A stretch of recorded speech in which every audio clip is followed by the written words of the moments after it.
Welcome to Sean Can't Cook, but John Can. Sean and I have been actors for many years, but I assure you, this is no act. He really can't cook. I'm going to teach Sean, and you at home, how to feel more comfortable in the kitchen, preparing tasty recipes that even the most novice of cooks can create. I will show you step by step how to construct each dish so that when your friends come over, they'll ask, "How'd you learn how to make that?" If you already know how to cook, I hope you'll find a few recipes to add to your repertoire. Let's see what's on today's menu. Hello, and welcome to Season 5, Episode 2 of Sean Can't Cook, but John Can. I'm a great student. He's a great student. That's a new one. I know. I love all these. I know. I never know what he's going to say. It's always a surprise to me. It's a surprise with me. I know. I don't know what you're saying. Oh my gosh, what are we doing? So today, thank you, getting us back on track. We are still in our Thanksgiving redo season. Mm-hmm. Last week we redid mashed potatoes and made them luxurious. They were great. Today we're going to make some bread stuffing with some rice. It's a little funky. I came up with this, 20 some years ago.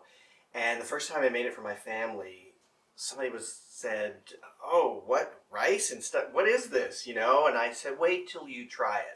And they loved it. They were a convert. I've had it. It's good. Yeah, it adds a little moisture. Mm-hmm. A little crunch. It adds a little, well, not really crunch. There's a little crunch. Okay, there's a little crunch. A little crunch. But not from the rice. The rice isn't crunchy. We did, you know what? Oh my gosh. Happy accidents. I'm glad you said that. This is cooked rice, which we will get into the ingredients in a minute, but it's cooked rice I'm putting in, not raw rice. Don't put raw rice. Don't put raw, because it will be really crunchy at that point. It'll suck up all the moisture out of everything and nobody will be happy. So yes, it's cooked rice, but we'll get into that in a second. I wanted to talk about stuffing though. Mm-hmm. We're making it in a pan today and we're baking it in the oven. There's been some controversy over the last number of years about stuffing poultry. A chicken, a whole chicken, or a whole turkey. U.S. Department of Agriculture website, and they say it's okay to stuff them, but you should check the temperature with an instant read thermometer. It should be 165 degrees, so that's one tip. Don't stuff it cold. Like we're making the stuffing at room temperature or warmer ingredients. You shouldn't stuff it the night before and put it in the refrigerator and bring it out, because the problem is it can't get warm in the middle.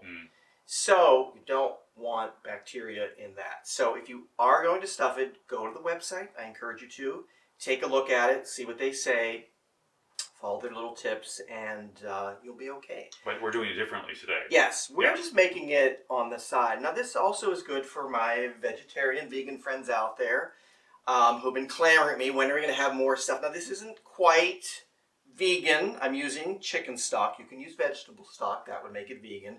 The bread you can buy without eggs and dairy, so that would make it vegan also.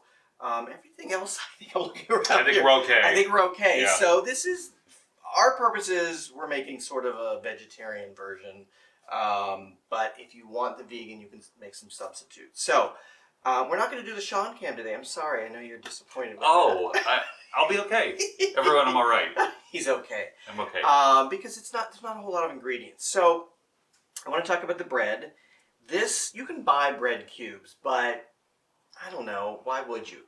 You get to choose your own bread. I'm using sourdough bread. I like the sourdough, and I've been practicing with this for a couple of weeks because I never had a recipe before. I had to come up with this because I just sort of, a little of this, a little of that, So I'm like, oh my gosh. And the first one I made was not very good. It was dry. It didn't have enough flavor. So you could tell them it wasn't very good. It wasn't very good. We all make mistakes. It's a work in progress. Yeah, exactly. Yeah. So, but it's come together. It's much better now. Yeah, it's much better now. And it's funny because I've made stuffing for years, but you were just happily eating it, and I'm like, does he not know that it needs some work? I was like, this isn't quite what I know. I'm not used to a recipe. I used to just throw it together and it came together. So this one works though. Yes. So, yes, this works. So this is, we're just going to go into the ingredients now. We should.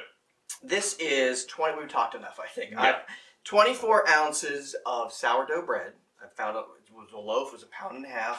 You could adjust more or less, but it was 24 ounces. I cut it into cubes, and you want them to get dried out. So these have been sitting out for about 6 or 7 hours. They're not quite as hard as I normally like them, but for the purposes of filming, You could toast them in the oven a little bit if you wanted. I don't bother with that. I just sit them out on a sheet pan and let them get dried out. So we've cut them up into cubes, about ½ inch or so cubes. You can make them bigger or smaller if you want. I wouldn't go too big because that was the other problem with it. Yeah. It was kind of hard to eat and. It was sort of like a crouton stuffing. Exactly. It's done. It's gone. And we ate it and it's gone. So sourdough bread is what I like. You could use just a regular wheat bread. You could use white. My mother used to mix sometimes a little bit of wheat and white. You can use rye bread, whatever kind of bread you want. If you're using like a sliced sandwich bread, I would get one that's a little bit firmer because you're going to be adding a lot of moisture to it. And if it's the kind of bread that just disintegrates, it's not going to be pretty at all. So get a heartier, this will stand up to some moisture.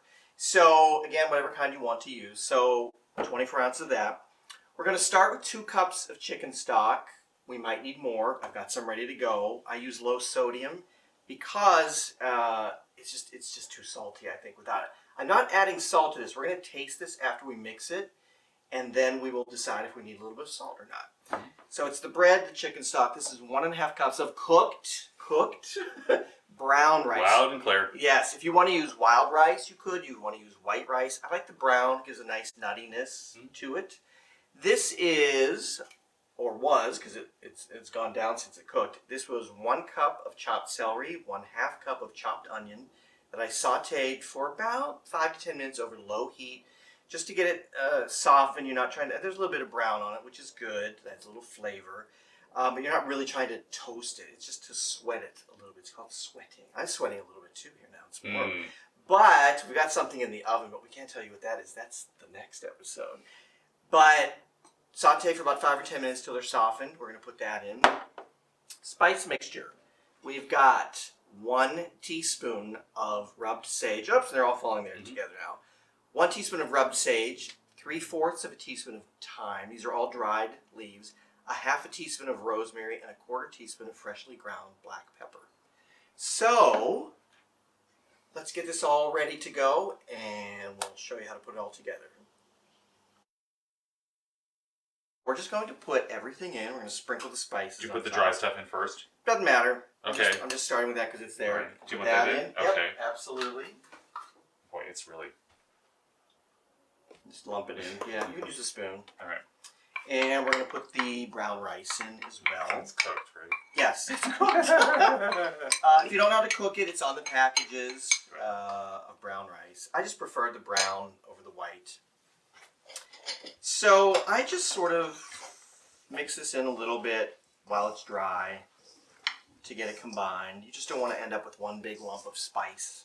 You know, somebody's like, well, this is really got a lot of sage, and someone else says, what sage? I don't have any sage. So we want to make sure everybody gets their sage.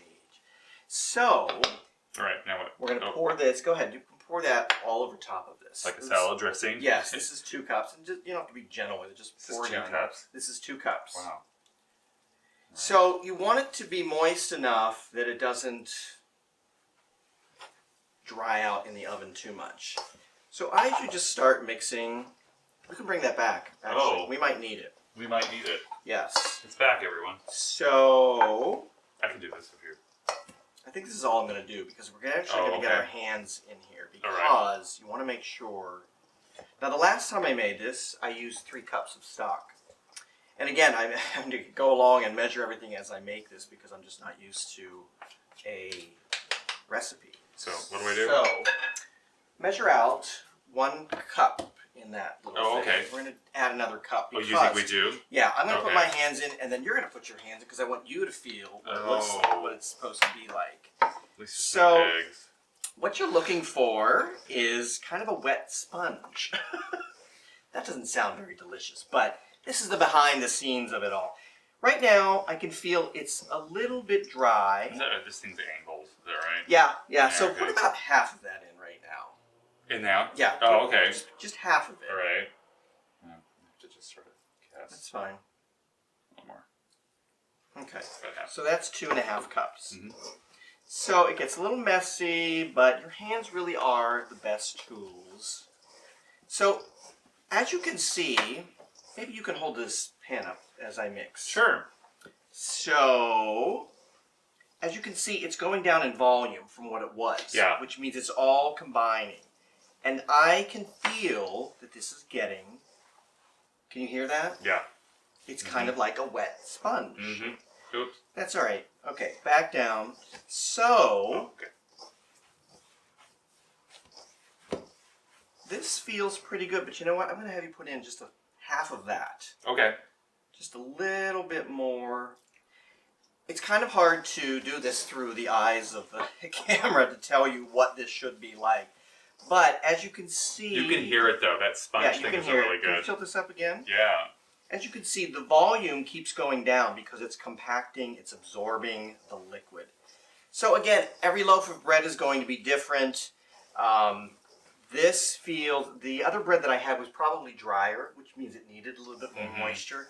This actually feels pretty good. So I want you to get your hands dirty and get in there. 'Cause I want you to see what this feels like.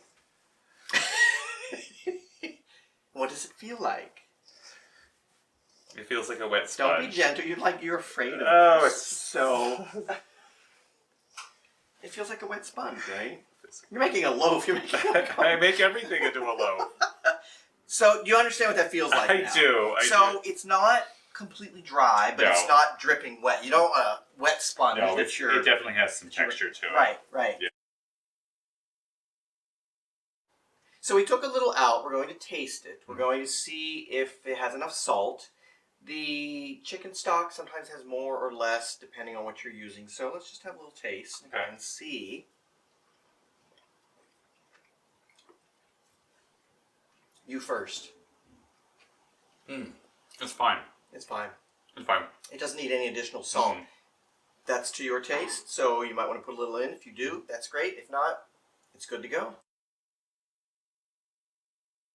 This is an 11 by 7 inch pan. I put some butter on, and that's it. So what we're going to do is put this in the middle. We got to plop it in. We're going to each grab some and just start. You want to sort of press it in lightly. You don't have to jam it in there, but you want to press this in. And we're going to bake this at 350 degrees for, now here's the other variable adaptable part. If you want to keep this nice and moist and soft with no crust on top, you can leave the foil on the whole time. This will take about 50 minutes or so. You can check it at 40, 45 to see how it's doing. I like to leave it on the foil for about 25 minutes and then take it off for the other 25. The top part will get a little bit crunchy, and I kind of like that. But if you don't like that, you can leave this on and you'll just... I like it crunchy. Yes, he does. How old are you? 4. Yes.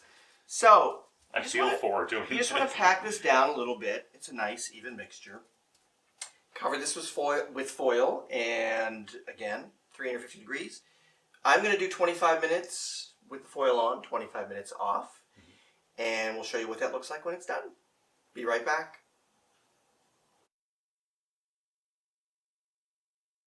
Let's take a look at the stuffing in the oven. Okay. Come on over. So, it's been in for 25 minutes, covered in foil. Can you smell the sage? Oh, yeah. Oh, the sage really, really makes it. And if I didn't mention, you can adapt, as you know, and use less spices, less herbs if you would like. I like lots of herbs. So that's what it looks like. Oh, wow. And it's nice and moist and nice and a little soft bit. on top. Oh, wow. So, I'm going to smell that. what we're going to do, though, because we like it this way, is put it back in for another 25 minutes and get it nice and a little crunchy on top. So let's put this back in and we'll show you what it looks like when it's done. Deep breaths, everybody. So good. Oh my gosh, I smell the sage and the thyme and the rosemary, and that's enough chat. Let's just eat. So, again, we like it with a little crunch on top. Let me serve you a little thank you. piece of stuffing. As you can see, it has Really formed holds together. But it's still moist. I can feel that it's moist. It's not dried out. So this is really steaming hot. This just came out of the oven, so be careful. Oh boy, it really is steaming. It really is steaming hot.